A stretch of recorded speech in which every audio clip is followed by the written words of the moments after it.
Bom dia, povo abençoado, que o Senhor te abençoe nesse dia, você e a sua família. Estamos aqui hoje com mais uma breve meditação para compartilharmos, conforme prometemos.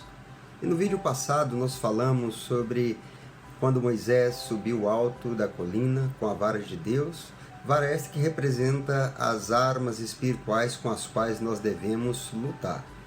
E conforme prometemos, estamos falando hoje de uma dessas armas, que é o jejum junto com a oração, que tem um papel fundamental, importantíssimo em tempos de calamidade, de iminente destruição, como é o tempo que nós estamos vivendo hoje.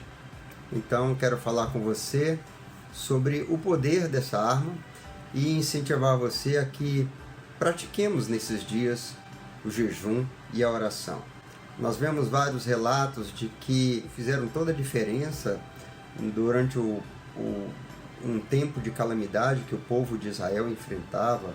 Vemos isso nos dias da rainha Esther, vemos isso nos dias do rei Josafá, e vemos isso também nos dias dos ninivitas, que estavam ali a ponto de sofrerem uma destruição de sua cidade. E é sobre isso que eu queria compartilhar com vocês a nossa meditação de hoje. Então, peço que você abra aí a palavra de Deus em Jonas, no capítulo 3.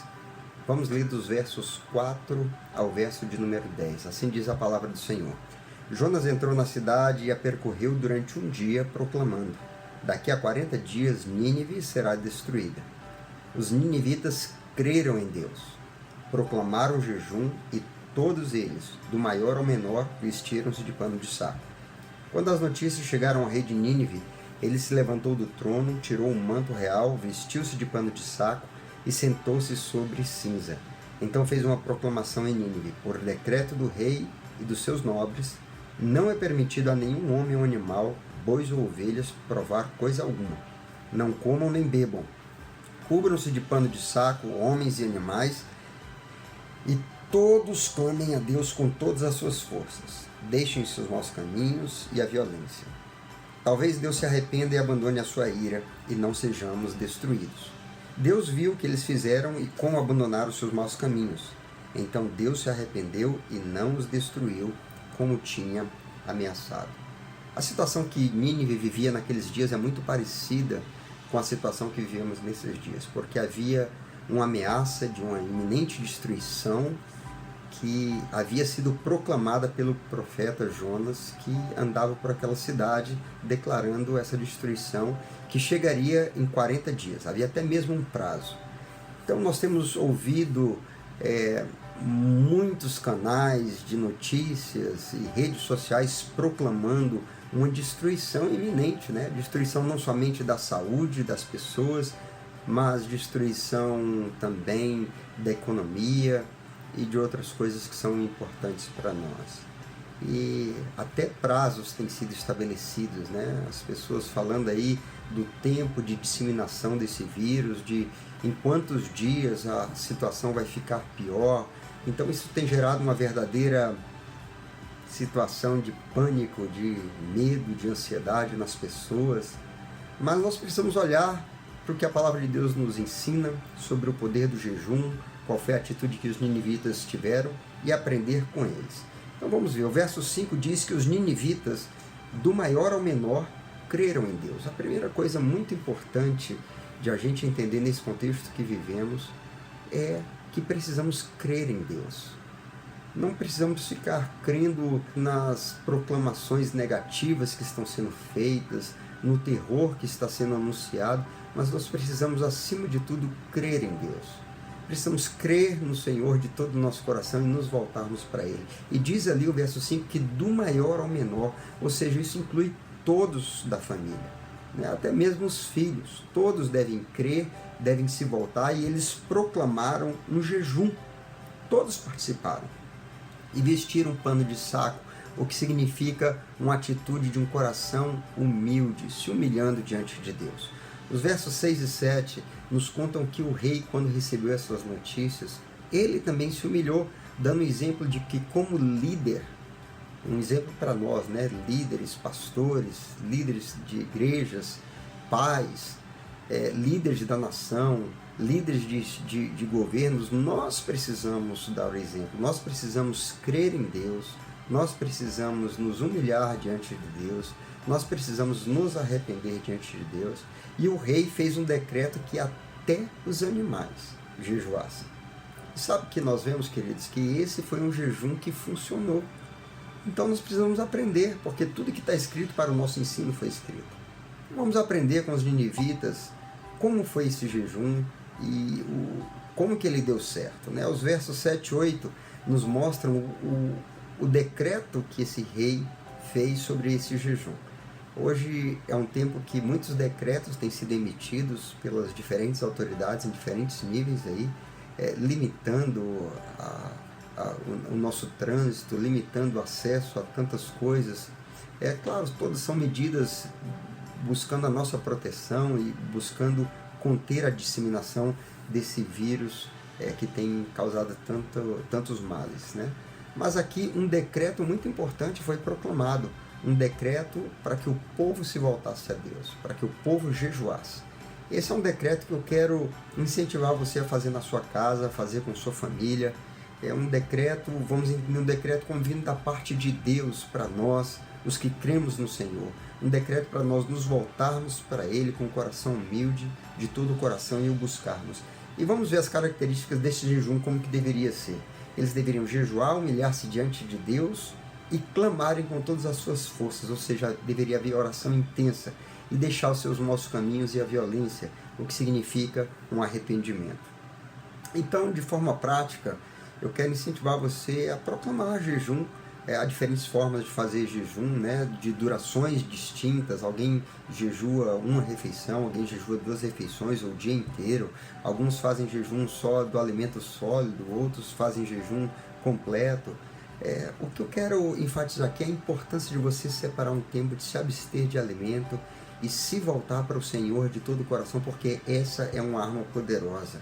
E durante o jejum, separe esse tempo para que você esteja focado nesse tempo com o Senhor. O que você pode fazer durante o tempo de jejum, durante esse tempo de abstinência de alimento? Você vai orar. Que oração? Uma oração de confissão e arrependimento. É nesse momento que você pode usar o tempo do jejum para confessar os pecados, os seus pecados, confessar os pecados dos seus pais, confessar os pecados da nação, confessar os pecados que nós temos cometido como nação que tem entristecido o Senhor, e nos arrependermos, né? E elencando e mencionando cada um desses pecados, pedirmos perdão por toda idolatria, por toda violência, por toda imoralidade, por todo egoísmo, por toda indiferença, por todo materialismo, ganância, né? Por toda falta de temor do Senhor, por toda desonestidade. Esse é o momento que o Senhor espera que nós nos voltemos para Ele com confissão e arrependimento. Também, nesse tempo, diz ali o decreto do rei que eles deveriam clamar a Deus com todas as suas forças. O clamor a Deus significa lançar súplicas, fazer intercessão, e há muitas coisas pelas quais nós podemos interceder. Interceder por aqueles que estão enfermos nos hospitais atingidos por esse vírus para que se recuperem. Interceder pelos profissionais de saúde por proteção, por sabedoria. Interceder pelas autoridades. Interceder por todos aqueles que precisam estar em áreas de trabalho da sociedade que não podem parar. Interceder pelos profissionais informais, né, que dependem do trabalho, não estão podendo trabalhar para receber o seu sustento. Enfim, há muitas coisas pelas quais nós podemos interceder, e vamos fazer isso, lançar forte clamor e súplicas ao Senhor. A palavra de Deus diz que quando Pedro estava numa situação de condenação de morte pelo rei Herodes, havia oração incessante por parte da igreja, e o anjo do Senhor foi enviado lá para livrá-lo, né? A palavra de Deus fala que também, quando Esther e o seu povo estavam sendo ameaçados de destruição, eles proclamaram jejum e o Senhor livrou o povo. Assim também foi com Josafá.